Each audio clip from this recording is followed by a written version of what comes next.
কোন নারী যদি তিনটি অবস্থায় মারা যায়, তার কবর হবে ভয়ঙ্কর, তার হাসর হবে ভয়ঙ্কর, তার আযাব হবে ভয়ঙ্কর। এটা আমার শেষ কথা বলছি, একদম মনোযোগ দিয়ে শুনুন। আমি হাদিস থেকে বলছি, আমার বোনকে বলবো খুব মনোযোগ দিয়ে শুনতে হবে কথাগুলো। এক নাম্বার, যদি কোন নারী এমন অবস্থায় মারা যায় যখন তার স্বামী তার উপরে নারাজ, আল্লাহর জাহান্নাম তার জন্য নির্ধারিত হয়ে যাবে।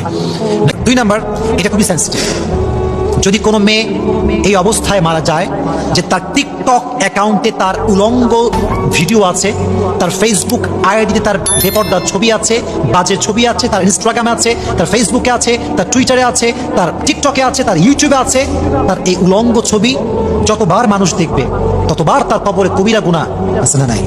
লাস্ট পয়েন্ট, এরপর আমরা দোয়া করব। যদি কোনো মেয়ে এই অবস্থায় মারা যায় যে তার অনেক জায়গায় অ্যাফেয়ার ছিল, অনেক যুবকের সঙ্গে হারাম রিলেশন ছিল, she will enter in the hellfire after the death.